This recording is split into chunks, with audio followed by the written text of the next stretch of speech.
Welcome, everybody. I'm Kelly Dumar. I'm on the board of the International Women's Writing Guild. I have the honor to produce this bi-monthly IWWG open mic, and I really welcome you here tonight. And we're so excited. I'm going to be featuring two memoirists tonight that are members of the International Women's Writing Guild, Janet Lombardi and Lynn Goodwin. They're going to be reading from their memoirs with us tonight, and then we are going to be having the open mic. If you haven't joined us before, I want to introduce you also to Katarina Konen. There, thanks for waving. And Katarina helps me with the list and keeping track of the open mic and whose turn it is, et cetera, et cetera. So let me just tell you the format, how it works is that I'm going to introduce our two speakers one by one. They're going to be reading for about 8 minutes each. We're not going to have a break in between them. I would like it if you would ask any questions that you might want to ask either Janet or Lynn in the chat room, and I'll try to get to those questions when we do the discussion. So after they both read, we'll be doing a discussion, a little bit of interview with them, and then we will be going to the open mic. And that's 3 minutes per reader. And I've said this before, I'll say it a million times. We really do time our readings for 3 minutes or less. And we really do appreciate it when you practice and you actually time your reading before you come. If for some reason you go over 3 minutes, I'm going to have to interrupt you. And I just ask that you don't take it personally. It's not personal. I hope you'll come back the next time and read again. It's just that it's our format and we really do stick to it. So thank you so much for observing that. Most of you are just really excellent at doing that, but it's no problem. If I have to cut you off at 3 minutes, I will. I got to get my phone here. So Katarina, what would you like to tell us before we start about our open mic list for tonight? Just that I will be checking through the panelist list for those folks who have registered to read tonight. And so if your screen name is different from the name under which you registered, it really helps me if you could change your screen name to the name under which you registered so that I can see that you're actually here, and so that I don't have to send you frantic messages saying, "Dear Carol, are you the Carol who registered to read, or are you a different Carol?" or something like that. So so that's very helpful to me. Thanks for that, and I look forward to hearing everyone. Thank you. So pay attention to the chat room, and that's going to let you know. And also direct, hi Cipra, welcome. So send a message in the chat room directly to Katarina about the list. Try not to send it to me just because I'm going to end up just having to send it over to Katarina, okay? So, but if you do have a question or technical issue or anything that comes up, please feel free to ask in the chat room.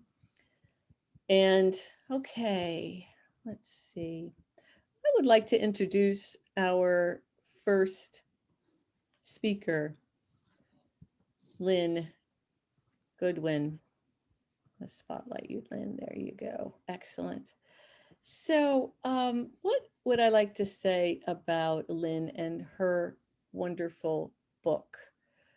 It's never too late. And will you read the subtitle there, since I seem to have not put it into my notes, Lynn? I'm so sorry. From wannabe to wife at 62. Excellent. So one of the things that is really exciting about this book is, and this evening, is that we have two very different love stories that we're going to be talking about in terms of memoir. And something I've read written about Lynn's book is, how does a 62-year-old woman who's never been married find happiness with a two-time widower seeking his third wife on Craigslist? Does she throw caution to the wind and relinquish her freedom? Or should she take a crash course in compromises? Author Lynn Goodwin tells all and more in Never Too Late. How she was attracted to... I am about to read. Can I call you in 7 minutes, Oops. please? Hi. I am so sorry. I run the Goodwin Brown spelling service for my husband, who is a very wise man who does not spell well. He has a very odd relationship with vowels. So I am Lynn Goodwin. This is Never Too Late. And let me get started here. Well, wait a minute. I want to finish introducing you. So how she was attracted to Richard, her husband, who has the spelling problem. And she was attracted to his clear expectations, his honesty, and his incredible openness. She'd never met anyone like him. Would she recognize love if it knocked on her heart? And could an educated woman be happy moving into a blue-collar world?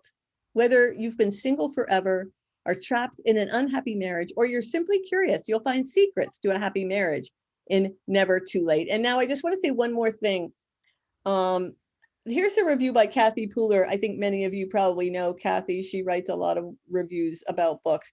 And I want to say a little bit about what Kathy writes. She says, From Wannabe to Wife at 62 is a candid and realistic glimpse into the mind and heart of a 62-year-old woman who's never married and is relentlessly pursued by a 67-year-old widower, Richard, whom she meets online.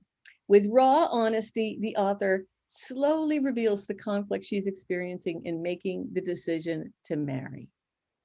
She writes that it's an engaging love story with a message that love can happen at any age and it doesn't have to be perfect. Let me tell you about Lynn. She owns Writer Advice at writeradvice.com, and she's written Never Too Late, From Wannabe to Wife at 62, a memoir, of course, Talent, Young Adult, and You Want Me to Do What? Journaling for Caregivers, a self-help book. Never Too Late and Talent are multiple award winners. Shorter works ran in Hit Mama, The Sun, Dramatics Magazine, Good Housekeeping, Purple Clover, 100-Word Stories, Flashquake, and several anthologies. A reviewer and teacher at Writer Advice and Story Circle Network, she lives in Northern California with her energetic husband, Richard, and her exceptional terrier. So glad. Thanks for being here, Lynn, to tell us about your book and read from it now. Thank you very much for the lovely introduction. I'm sorry Richard interrupted with the phone call, but you know, it's just absolutely incredibly typical. And on that note, and it's not his fault, it's nobody's fault. He's only been told 10,000 times I was doing this at this time. So I never dreamed that I would marry for the first time at age 62. When I was 18 and getting ready for college, I read a statement from the Vassar catalog. If you were one of the 93% who eventually marry, the phrase eventually marry rolled off my tongue. Maybe I wasn't the only woman who wanted a career, independence, and security before marriage. Maybe my priorities weren't as odd as they seemed. During high school, I dated exactly twice. On both dates, I was incredibly nervous, irrationally nervous. I was too embarrassed to ask anyone how to act on a date. Instead, I memorized tips from 17 magazine. Ask him what he's interested in. Talk about his teams, basketball, football, debate, chess. Be available, but not too available.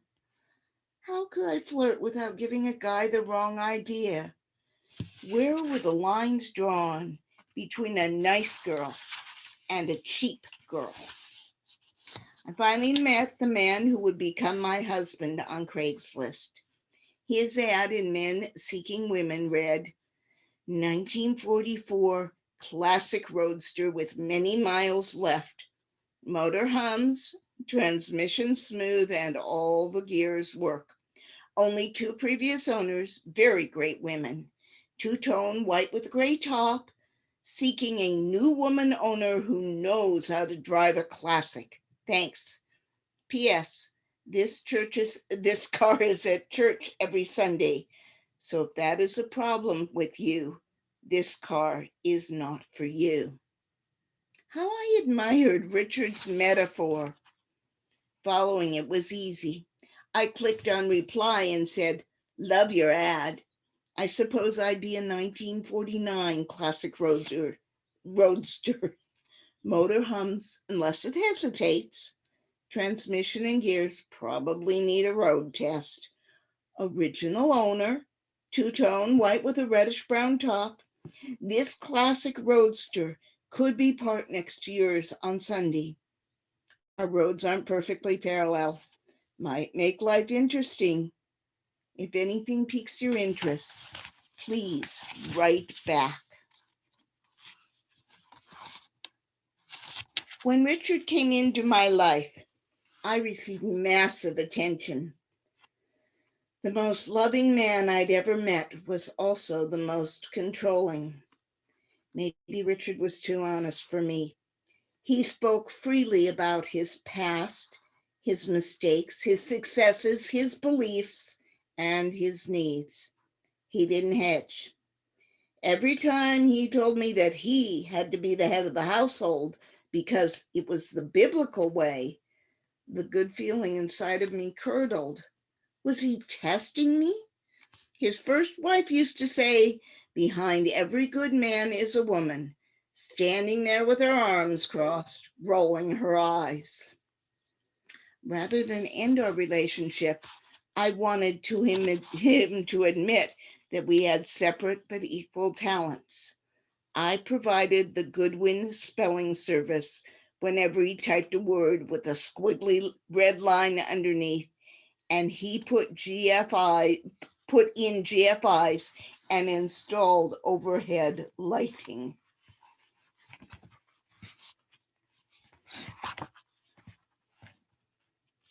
He gave me a ring, and it was his second wife's wedding ring. He was a little strapped for cash at the time. I wore it with reluctance, and then one day it was gone. So, I found something on the ground. Between my thumb and forefingers was the ring I had once rejected. I could have kissed it. Instead, I slid it onto my finger and reached for the phone to call my fiance. I found it. I found my ring. I didn't say the ring or her ring or your ring. I called it my ring. I knew it would turn up. Where was it? Right next to Miko's water bowl. It had fallen off in a safe place where I couldn't miss it. I'd been looking for signs from the universe, and I chose to see this as the message I'd been looking for. I needed to lose something in order to realize what I had. Richard and I were meant to be together. No more resisting. I would never find someone like Richard again. How many electrical contractor, pastor, two-time widowers were out there looking for a third wife on Craigslist? Of those, how many would be willing to take a chance on a rookie who hadn't experienced the joys and problems of marriage? I wanted to overcome my inexperience. I wanted to move forward and see where marriage might take me. Richard accepted me, and now that I had my ring back, the feeling was mutual. We were a couple of good-hearted, imperfect, youngish seniors partnering up. I was ready to be his wife, despite the voices that had taken up residence in my head and wouldn't stop warning me not to marry him.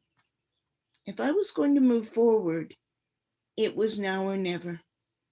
And never was not an option. Thank you for listening.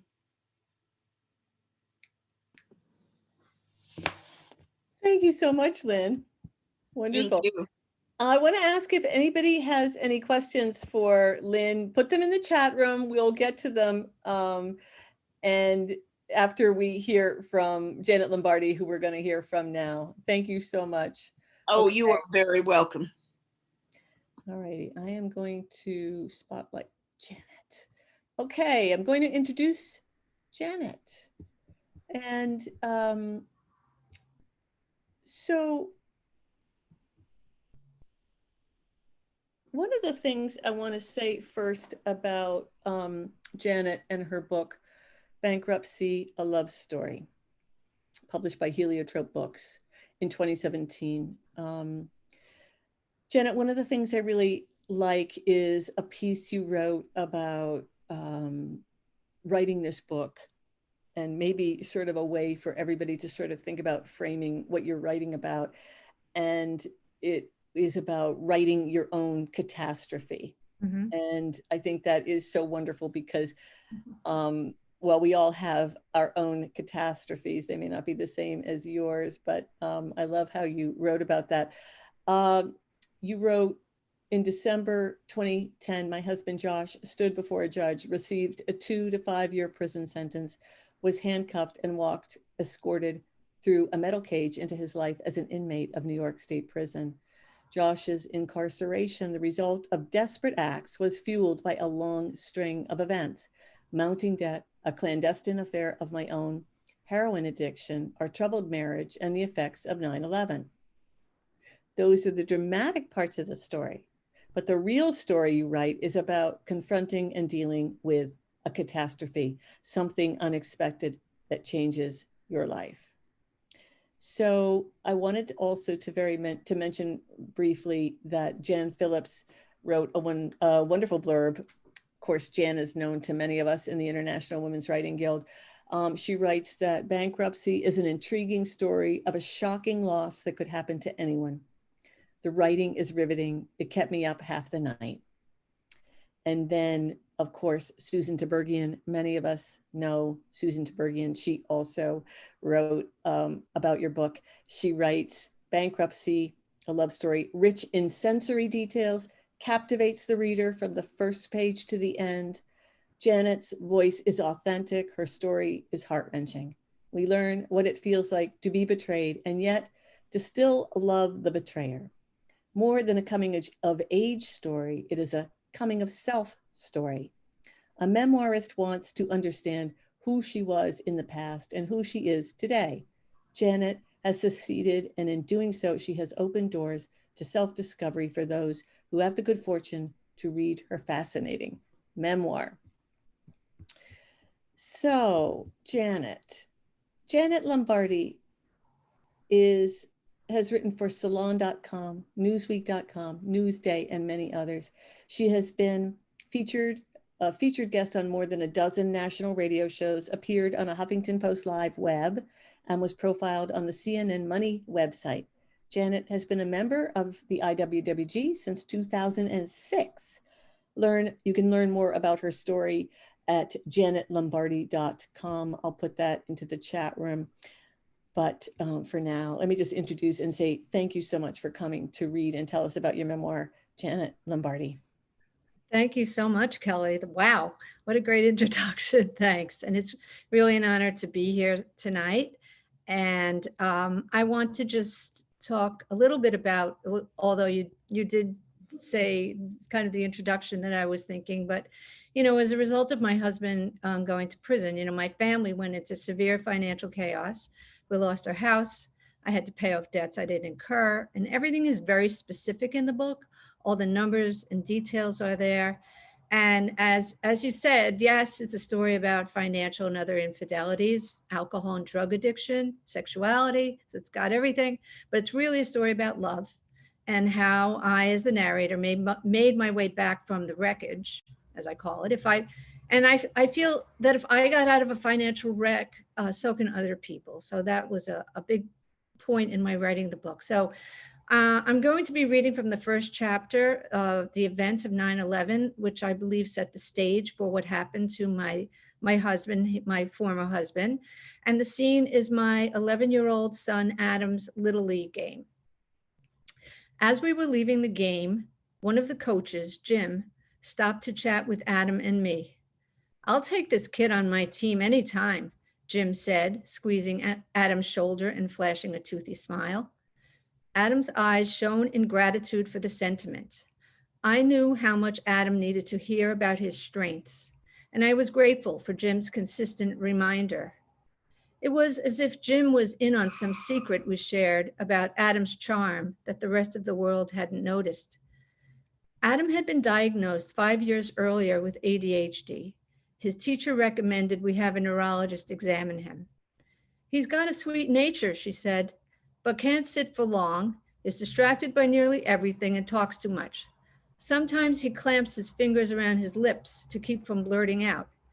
She pinched her lips together to show us, then offered me a tissue for my tears. I wondered how the world would see my beautiful son. Would it love his Elvis Presley imitation, his speed and grace on the soccer field, his insightful questions that revealed a crooked curiosity that led us to nickname him Curious Adam after the little monkey in the children's book? Jim's slicked back hair fell in his eyes. He pushed it back. The slight space in his front teeth gave his face character, and his cheekbones lent him a handsome Irish altar boy look, angelic yet mischievous. I imagined him as a child with freckles and hair black as tar. He had a pretty wife and 3 kids, including a son on Adam's team. Thanks, I said a bit flirtatiously. I mean it. Adam here's a natural. Good athlete. He'll go anywhere I put him, and he's smart. We talked as we ambled to the parking lot. Jim lugged a duffel bag full of equipment while his son Sean and Adam tossed a baseball as they followed. So long, we said as we got into our cars, ready to face dinner, homework, showers, and the stalling before bed. 24 hours later, Jim was dead, along with the other 650 Cantor Fitzgerald staff and the over 2,500 victims piled in the pit of the World Trade Center. By the time my husband Josh arrived at my Midtown office at 2 p.m. on September 11th, most coworkers, except for a small group, had rushed home to their families.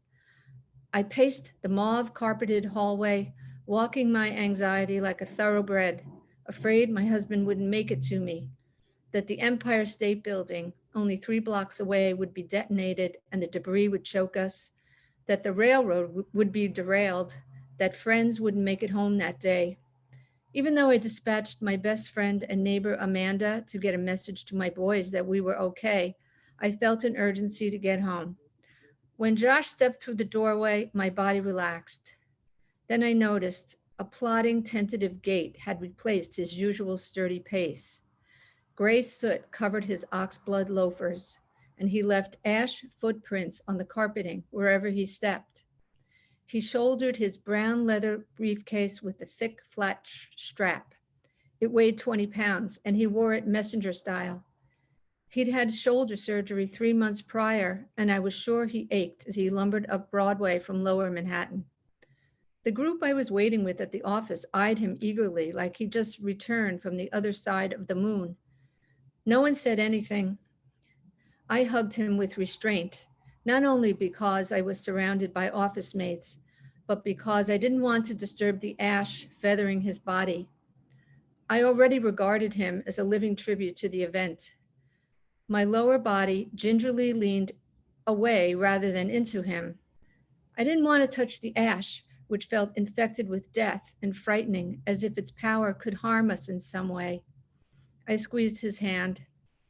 Josh, 49, sported a white Yankees cap dusted with fine ash, a camel-colored sport jacket, and cuffed khaki pants. He was caked in what was later identified as plastics, PVC, office furniture, carpet, Freon, natural gas, jet fuel, metals, asbestos, glass, fiberglass, paper, and other components of the office buildings. He looked sheepish, as if he wanted to apologize. His sunglasses peeked out of his shirt pocket, and the tip of his nose was red from crying.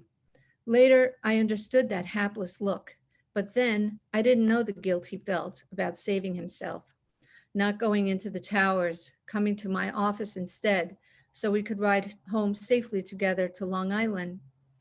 As the days followed, my husband crumbled like the collapsing towers we viewed over and over on TV. We couldn't keep our eyes off the looping image of the fiery airplane angled at the waffle-bottom skyscraper, debris raining down, people tumbling like injured seagulls, soaring out of windows, their neckties like nooses. We listened to the garbled audio, leaning forwards towards our TV, wanting to put our ears to the screen to hear the voice of our friend Ed, the battalion fire chief. We were hypnotized by TV news, scanning images of shocked parents, wives, husbands, and children. Some near cordoned off, yellow taped sidewalks around Ground Zero hawked photos of their missing loved ones. September 11th marked the decline of my husband and my retreat from him. And here is the cover of the book.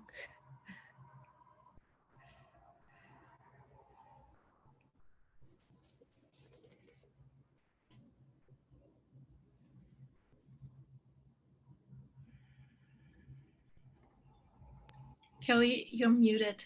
Yeah, thank you so much, Janet. Thank Wow. you. Wow, whoa. Thanks for inviting me. Well, powerful experiences and writing about it, and both of you. I'm going to actually find, here you are, Lynn. I'm going to give you another spotlight so that we can talk to you both together. Two pretty different memoirs. One about multiple catastrophes. It's probably, and it doesn't sound to me like there's one in your book, Janet. It sounds like there's multiple. And then what is a book about sort of the hope of new, of making a commitment to something new, Lynn.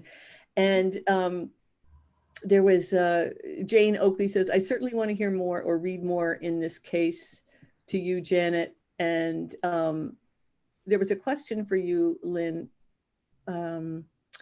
that was about, can you identify any problems that came up that you feel were unique to your situation? Well, since I've only lived in my situation, I can't be sure. Well,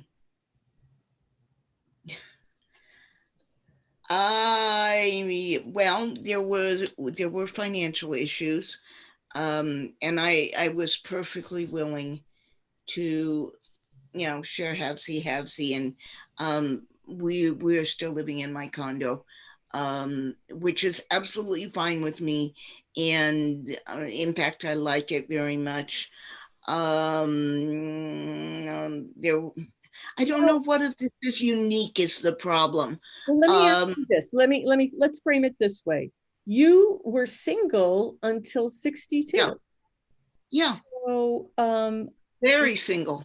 Which, right. And so this was a momentous choice to make this big shift into this new space of your life. And you talk, I think, really poignantly about the doubts that you had about it. But I'm wondering about how you view the idea that you stayed single until 62. And, so that was a choice on some level. Yeah, that was a choice. I never met anybody that I wanted to marry before Richard. I spent a great deal of time teaching high school English and drama, followed by college drama, followed by I was like a freeway flyer going to several schools, directed a lot of plays in college and community theater. And then my mother got sick with undiagnosed Alzheimer's. And I didn't really have a lot of time for dating, nor did I experience the physical urges that so many women are driven by or experience or whatever. I was just sort of blocked off, I guess, in my mind and perhaps in my body. I don't have answers for why. What changed was that Richard was open and intriguing and completely non-threatening. And there's a little history that I go into in the book about things not working out with various guys. I knew it was what I was supposed to do, but I wasn't having a good time with it. Richard made things seem different and much clearer. I don't know if that answers your question or not. Sure. Phyllis Rittner says, I know many women in their 60s who never married. Now, thank you so much, Lynn. Christine is asking, I'd like to know a little bit about how Janet organized the book. That description of the beautiful man who died in the towers was an amazing way to start. Did you begin that way when you started writing? I think that's an excellent question, Christine. Yeah, that's a great question, Christine. No, I had that description of that day. I had actually written that separately. And when I put it into the book, I think it was the third chapter, maybe.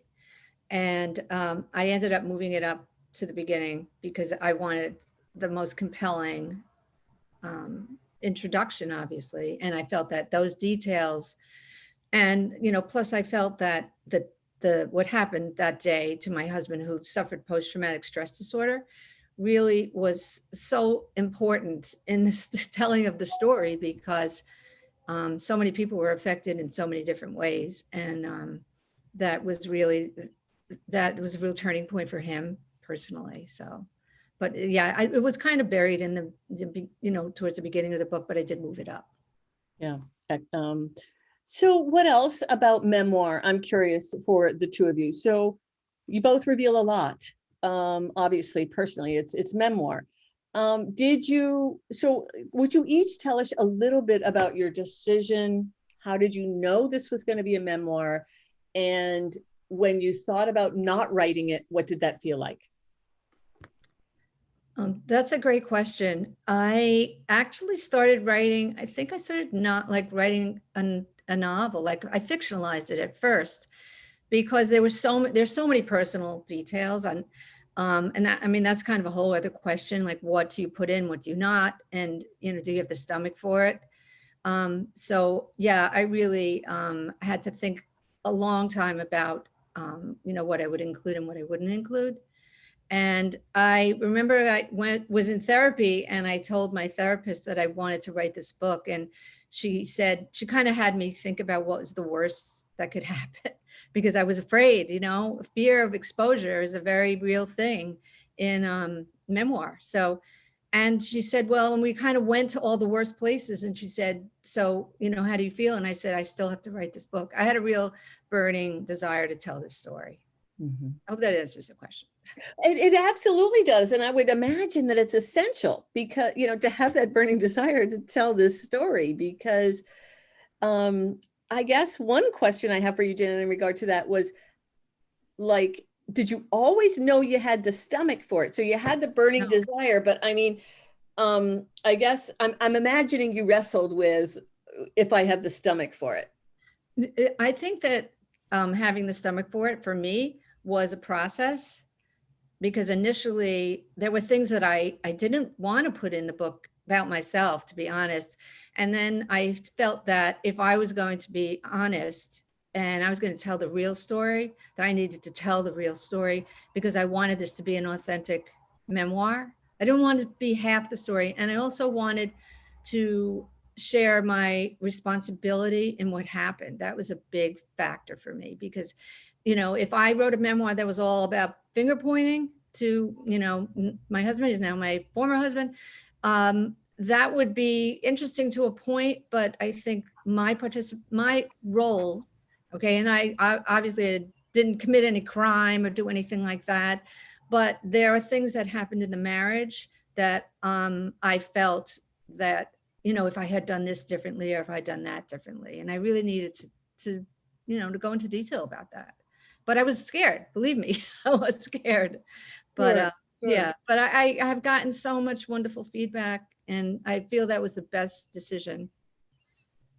Well, that's very wonderful to hear too, Janet, that you feel like you had the burning desire.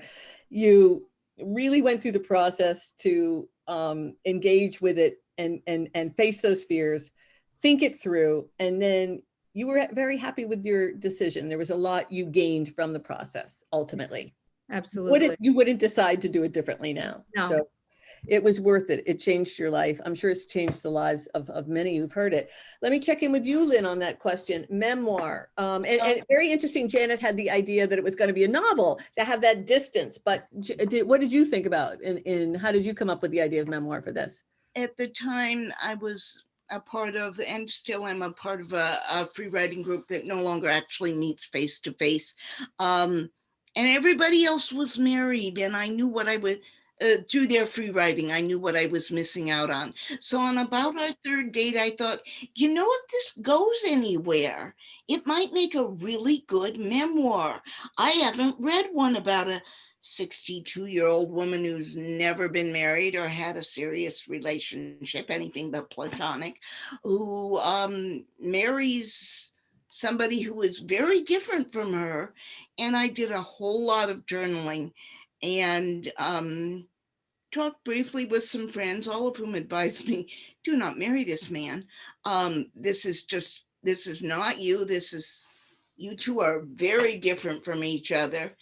You know, there were a couple of people who said, follow your heart, which is ultimately what I did and ultimately was the right choice. But I knew from the beginning I was living a most unusual story. I also know that my memory is imperfect. And so I journaled a whole lot, reflected a whole lot. I let Richard read it twice. The draft I sent to the editor, followed by the draft that Colored Books accepted. And Richard is not a reader. He's an audio person, but he reads every syllable of every word. He challenged some of the spelling and some of the word choice, and I explained why I did what I did, and he accepted my reasoning. And at one point he had this brilliant idea that I should write my story, and at the end of each chapter, he would then tell what really happened. And I didn't let him do that because it was my story. But he likes having it out in the world very much. There's an interview of us, an 87-second interview of us from the Tamron Hall show, and I can send you the link if Kelly wants to. Sure, put it in the chat room. Put the live link in the chat room if you want. That would be great. Or send it to me and I will. But so that's an interesting segue. So there is someone who's asking, how did your husbands react to the idea of this kind of exposure? So Richard ended up appreciating it. And the stuff I thought he was going to object to, he said, it's the truth. And he was fine with it as long as it was the truth, which was awesome. Yeah, it is awesome. Yes. So I agree. Janet, this is a little bit more complicated. And then also your story, a little bit more complicated because your spouse is in trouble. And then you also have children. So as we wind down, I really think it would be really interesting to hear from you how you navigated writing the manuscript, getting approval, or how did you deal with your children and your ex, your husband, who is now your ex, in terms of the process, or any others that it was really going to impact? That's a good question. My ex-husband was very supportive of me and my writing all along, had always been. And he said, anything you write can't be worse than what I did. So he felt, he did read the manuscript. I did give it to him to read. So he knew everything that was going to be in there. And he suggested a couple of things, but not much. So I'm fortunate that I had someone who was, who was okay with it. If I hadn't, I don't know what I would have done. And the children, who are now young adults, they read the book when it came out. I had them read it before, in the final, I think, manuscript galley stage. And that was very interesting because I had a lot of conversation with them about it. But the really wonderful thing is that we're all, believe it or not, we're close. And they too said, we love you. We don't care. You know, we love you both. And today I have a very, what I call, my loving friend is my ex, and I remarried about 4 years ago. Now, the bigger question for me was when my current husband read the book. And that was it's a kind of a long story, but when we were dating for a couple of months, I said, you need to read my book if if we're going to continue. And he read the book and he said, you may not be the one. I may not be the one for you. You may not be the one for me. He had read about halfway through the book, and it was really hard. And, and I said to him, are you judging me? And he said, okay, I'm going to finish the book. At the end of the book, he said, you're incredible. So it all had a happy ending, but it was touch and go for a while because, he was like, I never had a lifestyle like this. And, so anyway. What a cliffhanger. What a cliffhanger. Oh my goodness. I want to write about that. Yes, he only read half of the book and he's out. Oh my goodness. And then he reads the rest and now you're married. Oh my God. That is. And it's great. And we talk about that like often. It's about my incident. Goodness. Okay, that's great. That's great. Boy, it's been really such a pleasure to hear about both of your books and your processes and your courageous storytelling in memoir. Thank you so much, both of you. I'm going to urge you both to look in the chat room, read the comments. There may be some questions you are open to answering by chat that might have been asked that I didn't have a chance to ask. But we are going to go to the open mic now, and I will be put in the chat room links to your books. And so I hope listeners will think about buying them, and then I will put them again in later on. So right now, so thank you. Thank you. And I know we can't really do applause, but just imagining that you're hearing us all applaud. I am going to stop the video right now. Thank you, everyone, for listening. That'll be posted tomorrow on YouTube and made available to everybody. And oops, did I just turn off your video? Sorry, I think I might have turned off your video by mistake. What I meant to do was remove the spotlight. There we go. Okay, that's what I'm removing the spotlight. I'm going to ask you, Katerina, to give us an update, if you would, on the yes, the reading list is in the chat, and we have had one addition at the end for if we should have extra time.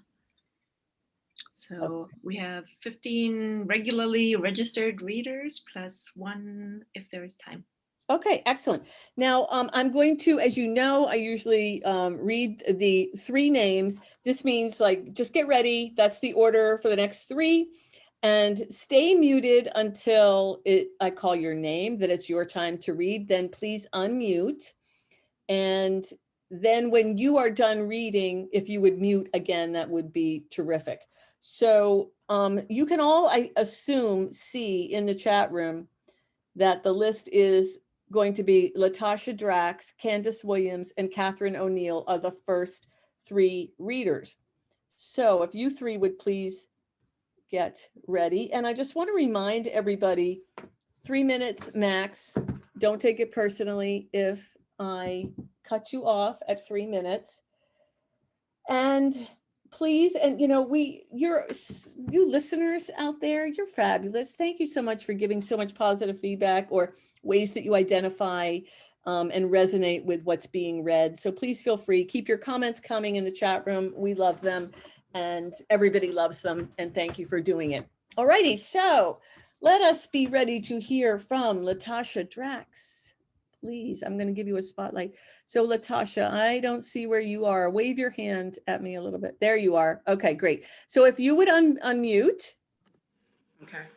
Welcome. So glad you're here. And whenever Thank you so much. Whenever you're ready, begin. Okay. Thank you so much. I'm so glad to be here today. 2020 was a very difficult year. There was a lot of tragedy and loss for many, especially myself. And so I have 3 poems, very short, that are poems, musings that I would like to share.